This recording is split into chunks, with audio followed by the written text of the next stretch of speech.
Et nous voilà de retour, chers auditeurs, pour la partie 2 de Conan. J'ai pas pu résister, je pensais que j'attendrais un peu avant de la faire, mais finalement je me suis dit allez, autant continuer sur notre lancée. Et au moins ça vous fait des podcasts différents si vous n'avez pas le temps de tout écouter en une fois. Donc, dans le dernier podcast sur Conan, là la première partie, je m'étais arrêté en fait à la fin du volume 1. Alors bien sûr j'ai balayé un peu la vie d'Howard, etc. Mais c'était pour vous donner une introduction un peu tant sur Howard que sur Conan. Là, donc la partie 1, c'est enfin, le premier volume là, de la collection des trois volumes de Conan qui sont soit chez Brajlon en grand format, soit au livre de poche, soit au livre de poche. Et comme je vous le disais, donc je vous conseille celle qui est au livre de poche parce que le traducteur et éditeur Patrice Louinet, qui est le spécialiste international d'Howard, euh, a remanié un peu les textes, les a retraduits, enfin il les a pas remaniés dans le sens, il les a changés, hein. C'est juste qu'il a affiné la traduction, qu'il a retrouvé quelques appendices qui n'existaient pas, enfin dont on ne soupçonnait pas l'existence avant, et bien sûr il y a les fameuses postfaces et préfaces. Donc je vous conseille ces trois-là, et c'est sur ces trois-là que je travaille pour le podcast. Donc le premier c'était Conan le Cimérien, on a un peu balayé, et là je commence le deuxième podcast avec le deuxième volume de cette collection qui s'appelle L'heure du dragon. Et L'heure du dragon, comme je vous l'avais dit à la fin de la première partie, c'est en fait un roman. C'est la première fois que Howard écrit un roman sur Conan. Alors, pour ceux qui avaient lu le, le- le premier volume justement de cette intégrale de Conan, euh, ça avait sûrement été une surprise, comme je vous l'ai dit, parce que il découvrait avec la première nouvelle un Conan qui était déjà roi, avec la deuxième un jeune Conan qui se baladait dans le nord du monde, et ensuite on le retrouvait à chaque nouvelle, à une période de sa vie différente, et avec des états différents, hein. Il était pirate, il était voleur, il était mercenaire. Donc, euh, pour ceux qui n'avaient qu'une image un peu lointaine de Conan, ça pouvait un peu surprendre, parce que tout le monde pense que les écrits euh, d'Howard ont été faits de manière biographique, quoi, genre, du début de sa vie à la fin. Et comme je l'ai dit dans la première partie, ce n'est pas le cas. Donc, là, on commence avec euh, la phase suivante de la carrière du Cimérien. Donc, euh, comme je vous l'ai dit, hein,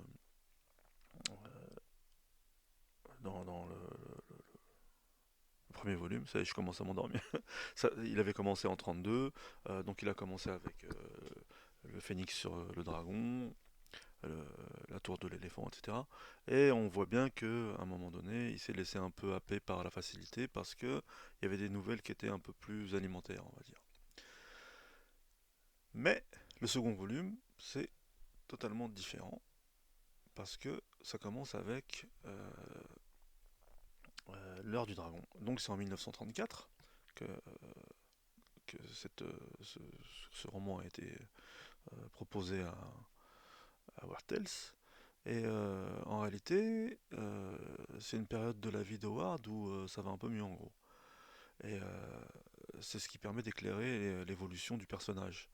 Au début de l'année, sur les conseils de son agent, parce qu'en réalité, au début, il n'avait pas d'agent. Et après, il en a eu un qui était un peu pourri, et finalement, il a pris un agent qui s'appelait Otis Aldebert Klein. Et Otis Aldebert Klein, au-delà d'être un agent littéraire, ça a été aussi un écrivain qui, à l'époque, a eu pas mal de succès, surtout en réalisant des espèces de pastiches de John Carter of Mars. Et d'ailleurs, petit aparté, la maison d'édition Rivière Blanche, alors c'est super dur hein, pour se les procurer maintenant, parce qu'avant, j'ai déjà dit dans un autre podcast, les bouquins de Rivière Blanche étaient disponibles dans toutes les librairies, mais je sais pas pourquoi maintenant ils ont un stock au Québec au lieu de l'avoir en France. Je crois que c'est disponible que sur le net ou sur leur site. Mais en gros, pour ceux que ça intéresse, il a fait tout un cycle de Mars et un cycle de Vénus qui est du genre de Robert Carter of Mars, quoi, et du genre de Carson Napier de Vénus, donc les fameux héros de Edgar Rice Burroughs. Et franchement, pour les aficionados du genre, c'est des bons bouquins. Mais bref, pour en revenir à Howard, je sais pas comment les deux ont réussi à se mettre en contact, mais finalement, il a pris Klein comme agent, et ça lui a permis un peu bah, justement d'élargir son champ d'éditeur à qui proposer ses nouvelles, et il était plutôt de bons conseils en fait, notre ami Klein. Et donc au début de l'année 1934, il commence en fait à avoir des revenus importants pour l'époque, parce que justement ça marche bien avec Conan, et qu'il a réussi à diversifier, euh, comme je vous le disais dans le premier podcast, en fait les magazines auxquels il envoie des nouvelles. Parce que c'était un caméléon et qu'il arrivait à s'adapter aux demandes de chaque pulp, en gros. Et c'est aussi le moment où il commence à avoir une correspondance, pardon, importante avec un maître, en tout cas qui pendant un temps était un maître pour lui, qui est H.P. Lovecraft, et qu'il est lui aussi un pilier de War Tales. Donc de temps en temps, on se rend compte, maintenant qu'on a les lettres, que en fait c'est presque un jeu entre eux, quoi. Ils se respectent, ils s'admirent, et en même temps ils se lancent des petites piques, et ils sont pas du tout du même avis, parce que comme je vous l'ai dit, quand je ferai un podcast sur Lovecraft un jour, il y a tout le côté un peu raciste de Lovecraft qui évolue au fil du temps, et on voit souvent qu'Howard le remet à sa place par rapport à ce genre de thématique.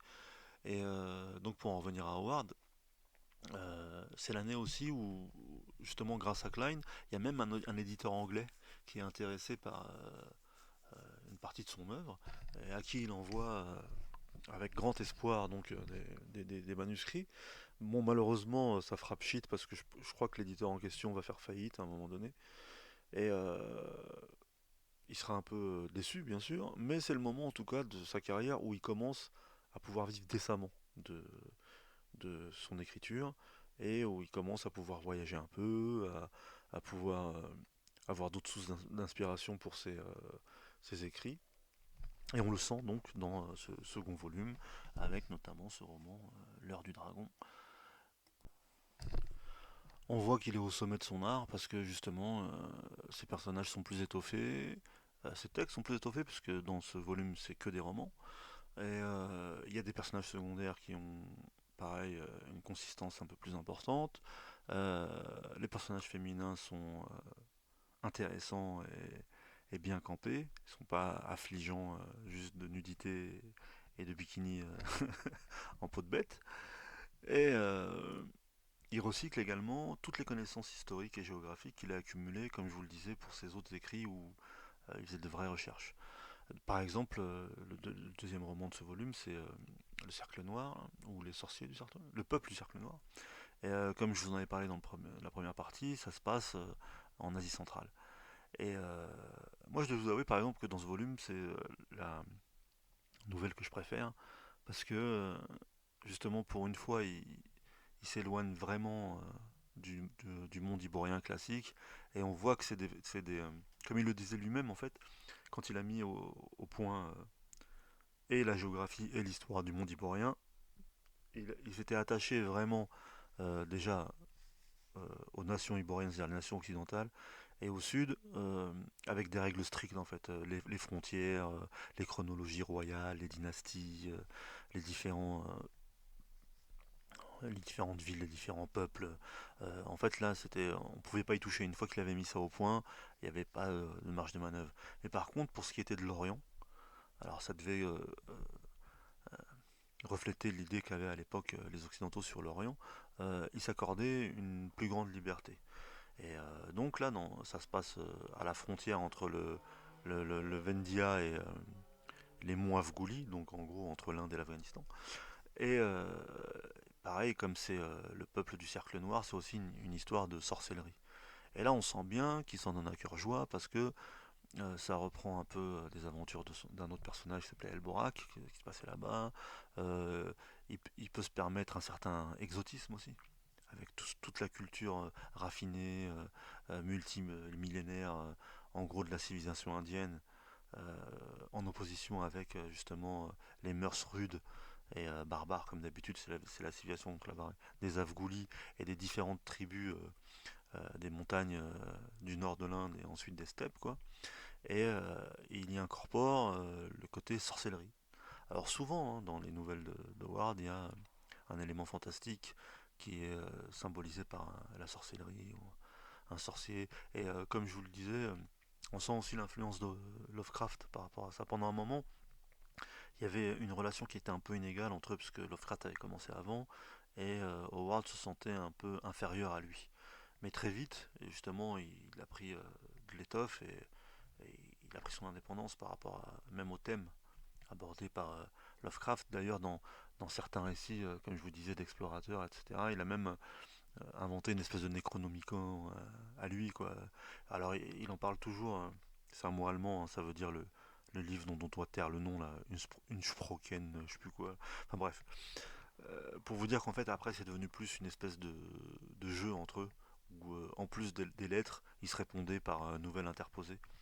Et donc voilà, le côté au début euh, de sorciers qui avaient accès à un monde au-delà du monde, les contrées indicibles et au-delà du temps, comme, enfin le même vocabulaire Lovecraftien là, finalement il arrive à le structurer différemment. En gros, il arrive à inventer une sorcellerie iborienne en gros. Alors bien sûr, souvent c'est des sorcelleries soit empruntées à l'antiquité historique classique, hein. Des fois, bien sûr, il y a Amon et tout ça. Alors, c'est des références à l'Égypte, mais il y a aussi des références à tout le monde moyen-oriental, enfin proche-oriental, des débuts de l'histoire, quoi. Sumer, la Syrie, etc. Et sinon, c'est vraiment des sorcelleries empruntées au monde oriental, tant des steppes que, on va dire, voilà, du monde indien.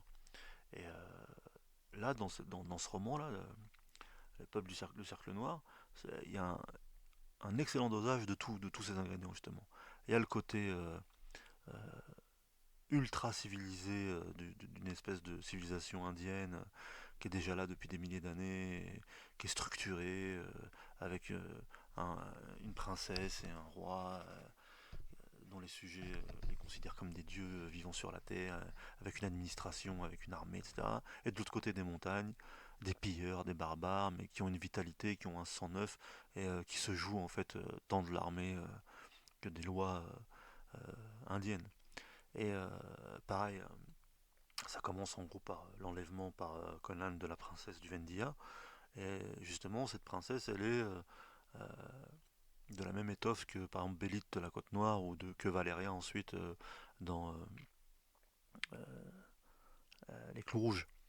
Et c'est souvent justement au personnage féminin ou à l'absence de personnage féminin qu'on voit que c'est une bonne nouvelle de, de Conan. C'est-à-dire que quand c'est des vrais personnages étoffés, avec un vrai caractère, et qui sont pas seulement belles, on voit que ça va être des bonnes histoires, quoi.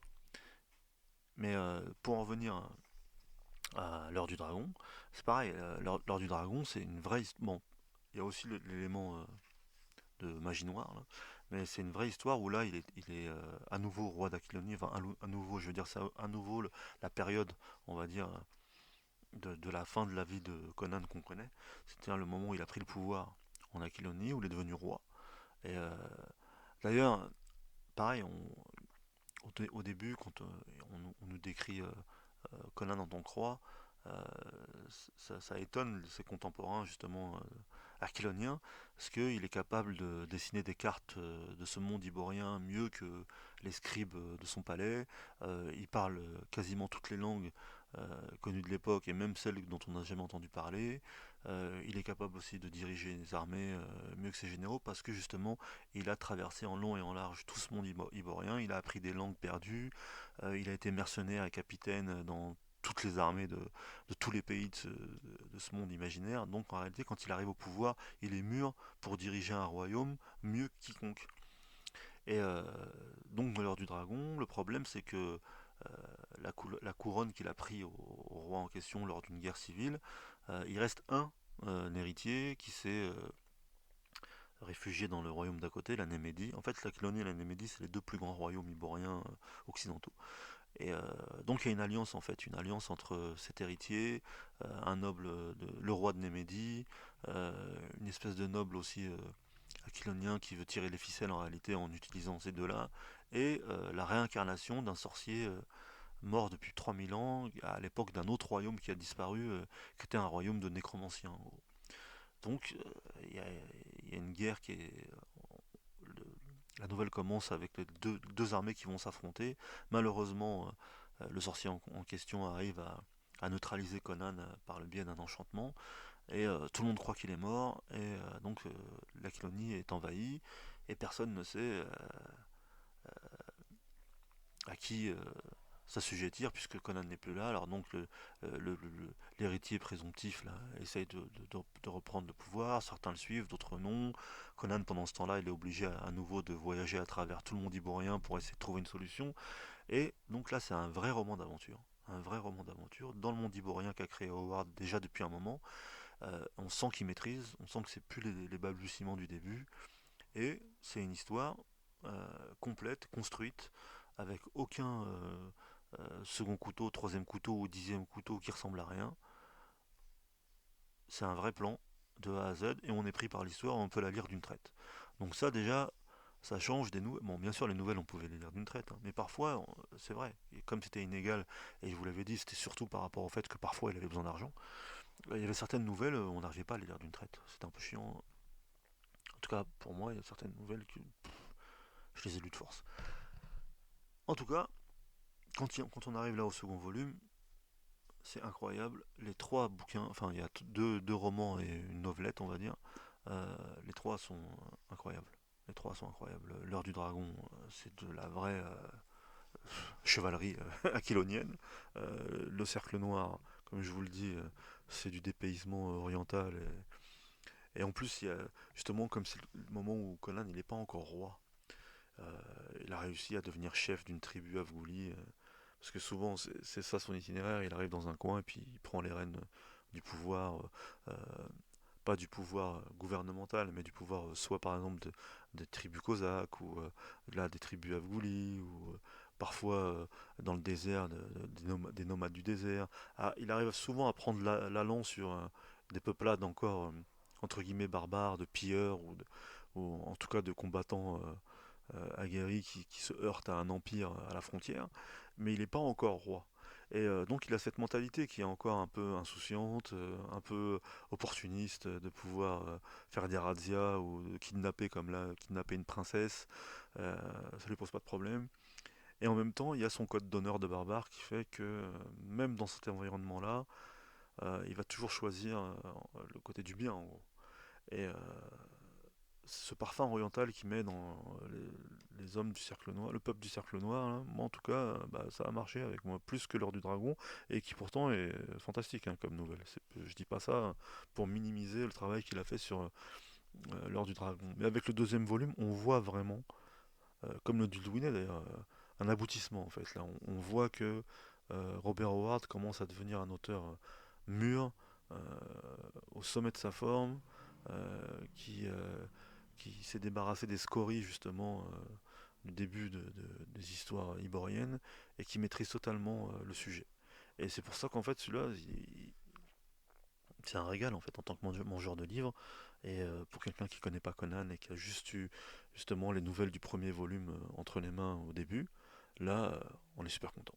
Là pour le coup, euh, c'est extraordinaire.